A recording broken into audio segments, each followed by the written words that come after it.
मुबारक हो दोस्तों, मुबारक हो ऐ मेरे चाहने वालों, ऐ ईरान की फिक्र करने वालों। इस युद्ध में अगर किसी देश की किस्मत रातों रात पलटी है तो वो है पाकिस्तान। आज पाकिस्तान के दोनों हाथों में लड्डू है और इसकी दोस्तों पाकिस्तान का ये साल बल्ले बल्ले में निकल रहा है। हम कितना भी पाकिस्तान को दल्ले दल्ले कर ले, लेकिन अगला तो बल्ले बल्ले करके हमारा मुंह काला कर रहा है नहीं है। और पाकिस्तान के फील्ड मार्शल आसिम मुनीर और प्रधानमंत्री शहबाज शरीफ के रिक्वेस्ट पर हमने ईरान पर हमला रोकने के लिए आदेश दे दिया है। यह पूरा क्रेडिट दिया है। सोचिए अब पाकिस्तान की कितनी इज्जत पूरी दुनिया में बढ़ जाएगी कि भाई ईरान पर हमला करने वाला था गुलाबी सुअर, हालांकि औकात नहीं थी, लेकिन भरम तो उसने बनाया था। तारीख पे तारीख आ रही है इस टाइम, और ऐसा लगता है कि पाकिस्तान शायद अब अमेरिका से गुजारिश किया है कि भाई ये 14 दिन के लिए थोड़ा और बढ़ा दीजिए सीज फायर। डोनाल्ड ट्रंप दिन भर में 3 बार फोन लगाते हैं इस्लामाबाद। पहलगाम हमले की भूमिका लिखने वाला आसिम मुनीर शांति का सबसे बड़ा मुनीम बनता फिर रहा है, और हमारे ईरान को बमों से उड़ाने की बात कर रहे थे, धमकी दे रहे थे, वही ट्रंप कल देर रात ईरान के आगे सरेंडर कर गए। जी हाँ, पूरा कह रहा है कि पाकिस्तान जैसे देशों के ऊपर हम भरोसा ही नहीं कर सकते मध्यस्थता के लिए, तो इन पर भरोसा ही क्यों किया। और के लिए पाकिस्तान ने बहुत बड़ा काम किया है। पाकिस्तान के वज़ीर आज़म शहबाज शरीफ और फील्ड मार्शल आसिम मुनीर के कहने पे उन्होंने कॉन्टेक्ट किया प्रेसिडेंट ट्रंप से। और मुबारक हो दोस्तों, मुबारक हो ऐ मेरे चाहने वालों, ऐ ईरान की फिक्र करने वालों, आप सभी को मुबारक हो। तमाम मुसलमानों को गुलाबी सुअर के बारे में मैंने इससे पहले रात 12 बजे अपडेट दिया था और रात को 2 बजे भी, और कहा था कि अब नहीं लड़ सकता ईरान से अमेरिका। लीजिए गुलाबी सुअर की हार का सबूत देखिए। न जाने कितनी बौखलाहट से, कितना टूटकर अंदर से इस बुढ़े गुलाबी सुअर ने यह पोस्ट किया, जिसमें उसने लिखा कि based on the fact that the government of Iran seriously fractured, यानी कह रहा है कि यह हमने फैक्ट देखा, सच्चाई के आधार पर हमने देखा कि जो ईरान की सरकार है वो पूरी तरह से टूट चुकी है, जो हैरानी की बात नहीं है। और पाकिस्तान के फील्ड मार्शल आसिम मुनीर और प्रधानमंत्री शहबाज शरीफ के रिक्वेस्ट पर हमने ईरान पर हमला रोकने के लिए आदेश दे दिया है। यह रोक तब तक के लिए है, यह लाइन ध्यान से पढ़ लीजिएगा, यह रोक तब तक के लिए है जब तक उनके यानी ईरान के नेता, उनकी सरकार कोई ठोस प्रस्ताव यानी कोई अच्छा एग्रीमेंट लेकर नहीं आ जाते। लीजिए, इतनी फटी है गुलाबी सुअर की चड्डी कि यह कह रहा है कि भैया मैं कोई डेट नहीं दे रहा, अब कोई मैं डेडलाइन दे ही नहीं रहा, जाओ चाहे अब तुम्हें लेके आना हो, चाहे 10 साल बाद। मेरे दोस्तों इसे कहते हैं गुलाबी सुअर। कहता है कि जब तक वो अच्छा एग्रीमेंट लेके नहीं आते तब तक के लिए ये सीज फायर कर रहा हूं, बढ़ा रहा हूं। कहा कि मैंने अपनी फौज से कह दिया है कि ब्लॉकेज को बाकी रखना है, जो स्ट्रेट ऑफ हॉर्मुज में है वहां ब्लॉकेज जारी रखना है। मैंने सीज फायर यानी युद्ध विराम को तब तक के लिए बढ़ा दिया है जब तक के लिए उनका आगे से प्रस्ताव नहीं आ जाता और बातचीत किसी नतीजे पर नहीं पहुंच जाती। समझ में आई बात? यानी यह कह रहा है कि जब तक, अब कई स्टेप हैं कि पहले ईरान जब उसका, क्योंकि डेट तो दी नहीं, डेडलाइन इसने दी नहीं, तो अब यह कह रहा है कि ईरान जब एग्रीमेंट देगा, एग्रीमेंट लेके आएगा, फिर हम पढ़ेंगे, फिर हम समझेंगे, फिर हम दोनों बैठकर बात करेंगे, फिर देखेंगे कि मामला क्या है। तो दोस्तों गुलाबी सुअर, मैं 20 दिन से कह रहा हूं कि इसकी औकात नहीं है, यह बस अपनी नाक बचा रहा है। दुनिया जो कह रही है हार गया है गुलाबी सुअर, ऐसे थोड़ी, इसकी रेटिंग 30% बची है। अमेरिका में कोई इसे इज्जत नहीं दे रहा है। दुनिया की तमाम बड़ी कंपनियां डोनाल्ड ट्रंप को गरिया रही हैं। अरब देश भी पीछे से कह रहे हैं कि कहां फंसवा दिया इस गुलाबी सुअर ने। स्ट्रेट ऑफ हॉर्मुज ईरान ने बंद कर रखा था, इसने तो और उल्टा कर दिया, इसने भी बंद कर दिया। इक्का दुक्का जहाज जा रहे थे तो इसने रोकना शुरू कर दिया। मेरे दोस्तों आप लोगों को मुबारक हो, ये जो हार मिली है गुलाबी सुअर को। सोचिए ये कौन ट्रंप है, कौन गुलाबी सुअर, जिसका एक फोन किसी देश के नेता के पास चला जाता था तो वो कहता था अरे अरे डायपर लाओ, अरे ट्रंप का फोन है, डायपर लाओ, डायपर कहां है।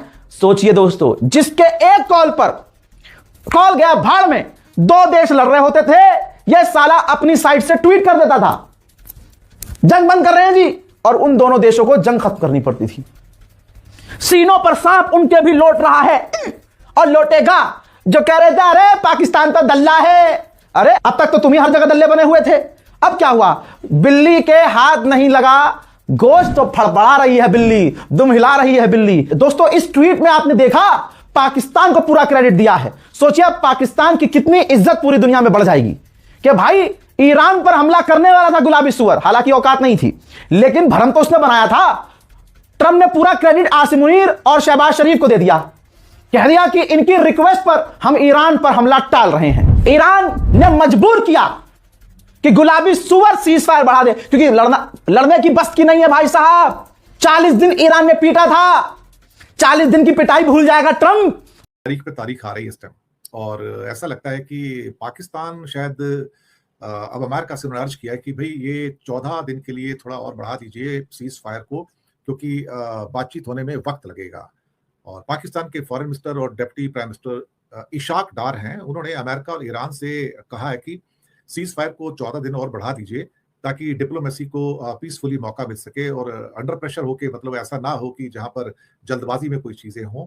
और ऐसे में पाकिस्तान ने दोनों से कहा है कि भाई सीज फायर करीब करीब आपने 22 तारीख की तो दे रखी है, लेकिन आप 14 दिन का थोड़ा सा और बढ़ाइएगा इसमें, और कहीं ना कहीं अगर ये होगा तो हम फैसिलिटेट कर पाएंगे बातचीत को। अब उनका जो मेन मुद्दा यह था कि डिप्लोमेसी और बातचीत को मौका दिया जाना चाहिए, वक्त दिया जाना चाहिए, और ये कभी कभी बहुत छोटे वक्त के अंदर वो पॉसिबल नहीं होगा जल्दबाजी में, तो थोड़ा वक्त दीजिए ताकि जो अनसर्टेनिटीज हैं, या ईरान के आने की बात है, अमेरिका के आने की बात है, कौन आ रहा है कौन नहीं आ रहा है, जेडी वेंस आ रहे हैं या नहीं आ रहे हैं, कोई भी इस किस्म की कंफर्मेशन वाली न्यूज निकल कर नहीं आ रही है। लेकिन हाँ, एक फॉर्मली ये कह दिया गया है उनसे कि भाई अगर पॉसिबल है तो भाई आप प्लीज 14 दिन का या 2 हफ्ता और आगे बढ़ाइए सीज फायर, ताकि हम तसल्ली से एक दूसरे से बात भी कर सकें, और बातचीत के द्वारा कोई अगर उस पर फैसला होता है या कोई डील होती है तो कुछ ना कुछ होगा।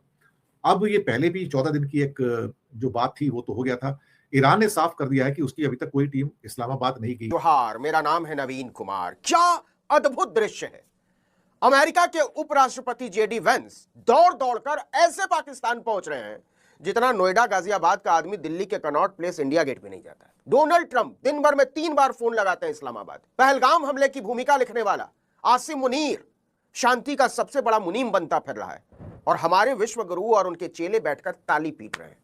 सबकी समझ में आ रहा है कि कहने को कोई कुछ भी कहे, कितना भी गाल बजा ले, कितने भी इश्तिहार छपवा ले, लेकिन दुनिया की नजरों में हम न 3 में हैं और न 13 में। एस जयशंकर भले पाकिस्तान को दलाल कहें, लेकिन हकीकत यह है कि अगर शांति वार्ता कराने में पाकिस्तान की कामयाबी की कामना इस धरती पर सबसे ज्यादा कोई कर रहा है तो वो नरेंद्र मोदी कर रहे होंगे।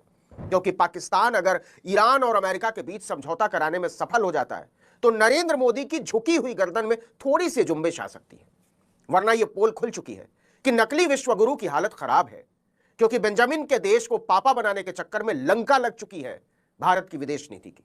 इस वीडियो को अंत तक देखिए और समझिए कि कैसे अमेरिका और इजराइल की आरती उतारते उतारते बड़े हजूर दुनिया की नजरों में हास्यास्पद हो चुके हैं।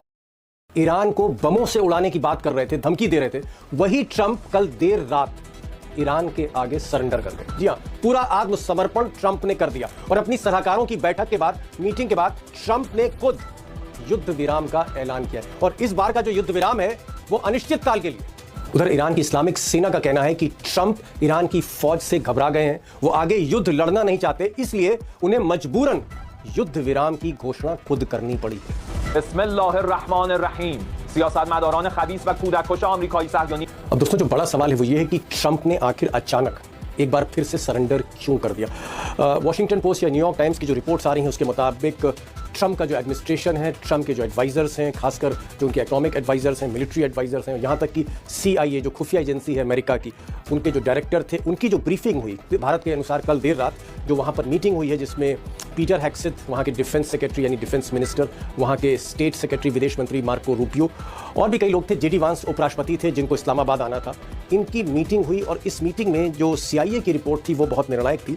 CIA ने अपनी रिपोर्ट में कई ऐसे कारण बताए थे जहां पर ट्रंप को झुकना ही पड़ा, झुकने के अलावा उनके पास कोई विकल्प नहीं था। अब कारण कई है, लेकिन अमेरिकन मीडिया ने जो रिपोर्ट किया मैं आपके साथ साझा करना चाहता हूं। पहला कारण एस्केलेशन रिस्क था। CIA का ये कहना था कि पिछले 15-20 दिनों में चाइना ने जिस तरह से रॉ मटेरियल की सप्लाई करी है, ईरान के पास नया और बड़ा स्टॉक रेडी है मिसाइल्स का, और इस बार 4000 किलोमीटर की रेंज से ज़्यादा की मिसाइलें इस्तेमाल करता ईरान।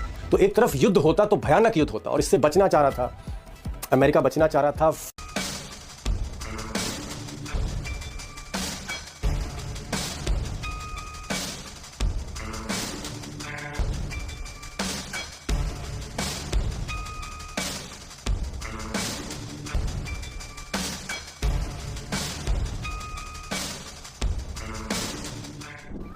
क्या अमेरिकी राष्ट्रपति ईरान के खिलाफ न्यूक्लियर कोड्स का इस्तेमाल करना चाहते थे? क्या जनरल डैन केन ने उन्हें ऐसा करने से मना कर दिया? दोस्तों, एक CIA एनालिस्ट के इस दावे से दुनिया में खलबली मच गई है।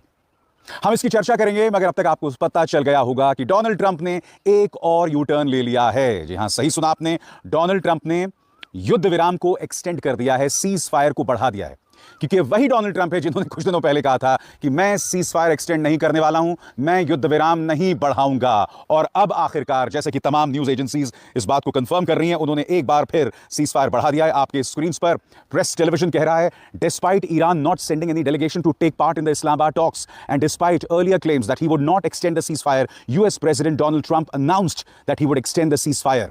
यानी कि प्रेस टेलीविजन यहां पर ताना दे रहा है कि ईरान ने अपने प्रतिनिधि को पाकिस्तान नहीं भेजा, और पहले ट्रंप ने कहा था कि वो युद्ध विराम को नहीं बढ़ाएंगे, और अब आखिरकार उन्हें ऐसा करना पड़ रहा है। और आपके सामने अल जजीरा की ब्रेकिंग न्यूज, गौर फरमाएं, Tehran vows to resist bullying as Trump extends Iran truce blocks ports. यहां पर ईरान साफ तौर पर कह रहा है कि हम अमेरिका की दबंगई, अमेरिका की दादागिरी को बर्दाश्त नहीं करने वाले हैं, और इस बात की पृष्ठभूमि में इस युद्ध विराम को बढ़ा दिया गया है। CNN आपके सामने कह रहा है कि पाकिस्तान जैसे देशों के ऊपर हम भरोसा ही नहीं कर सकते मध्यस्थता के लिए, तो इन पर भरोसा ही क्यों किया? और अमेरिका तो इन्हें अपने लिए इस्तेमाल करता है। अच्छा, देखें, बड़ी क्लियर सी बात है कि पाकिस्तान ने जो काम किया है शायद वो दुनिया की तारीख में याद रखा जाएगा, अमन को और तीसरी आलमी जंग को रोकने के हवाले से। दूसरी बात यह है कि बदकिस्मती से नेतन्याहू जो है वो एक रॉक वाइलर जुनूनी शख्स है, वो जंगी जराइम का मुर्तकिब शख्स है। उसने लेबनान के ऊपर जो बमबारी की है उसका मकसद ही ये था कि ईरान और अमेरिका के दरमियान जो सीज फायर हुआ है उसको खराब किया जाए। पाकिस्तान ने सल्यूट करता है ईरान के तहम्मुल को, ईरान की पेशेंस को, कि ईरान ने फिर भी आज जो है वो ईरान का डेलीगेशन भी पहुंच रहा है, ईरानी वजीर खारजा भी, ईरानी स्पीकर भी, कालीबॉफ भी, अब्बास इराकी भी, वाइस प्रेसिडेंट JD वैंस भी और मार्को रूबियो भी आज इस्लामाबाद पहुंच रहे हैं। सो आपका ये जो मंत्रा है कि पाकिस्तान नाकाम हो जाए, इंशाल्लाह नहीं होगा। नहीं, एक सेकंड हामिद साहब प्लीज इस गलत फहमी में मत रहिए। नहीं, एक बात मैं आपको बता दूं, ये युद्ध विभीषिका होता है और कोई नहीं चाहता कि युद्ध जारी रहे। मैं आपको ये बात बता दूं। दूसरी बात मैं ये कह रही हूं आपसे कि इसके बारे में मैं इजराइल नेतन्याहू का मैंने जिक्र किया, लेकिन कैरोलिन लेविट ने सीधे कहा Lebanon was never part of the cease fire. तो अमेरिका का भी बयान है, वो भी कह रहे हैं, तो ये हो कैसे गया? आपने तो कहा था कि सीज फायर में लेबनान की बात हुई। मैं आपको बताता हूं, मैं आपको जिस तरह ईरान ने मारा है इसराइल को, इसराइल में पूरी तबाही फैलाई है। अस्सलाम वालेकुम एंड गुड मॉर्निंग। आज अप्रैल की 22 तारीख और इस वक्त पाकिस्तान में रात के 1:30 बजे हैं और सिर्फ 3 घंटे बाकी रह गए हैं अमेरिकी टाइम के मुताबिक जंगबंदी ख़त्म होने में। और बड़ी खबर आ गई है। बड़ी खबर यह है कि प्रेसिडेंट ट्रंप ने जंगबंदी जो हुई थी ईरान के साथ उसको एक्सटेंड करने का ऐलान किया है। पूरी दुनिया जिस खबर का इंतजार कर रही थी, पाकिस्तानी इंतजार कर रहे थे और मुसलसल एक दूसरे से पिछले कई दिनों से पूछ रहे थे क्या होगा, तो अब वो हो गया है। और प्रेसिडेंट ट्रंप ने सिर्फ 3.5 घंटे पहले जंगबंदी खत्म होने से उसको एक्सटेंड कर दिया है। और उसमें एक बार फिर इस खित्ते को, ईरान के ऊपर हमले को जंग से बचाने के लिए पाकिस्तान ने बहुत बड़ा काम किया है। पाकिस्तान के वज़ीर आज़म शहबाज शरीफ और फील्ड मार्शल आसिम मुनीर के कहने पे उन्होंने कॉन्ट्रैक्ट किया प्रेसिडेंट ट्रंप से और उन्हें कहा कि ईरान के ऊपर आपने जो हमले की डेडलाइन दी हुई है 21 अप्रैल के ख़त्म होने तक, उसमें आप अभी वक्फा करें।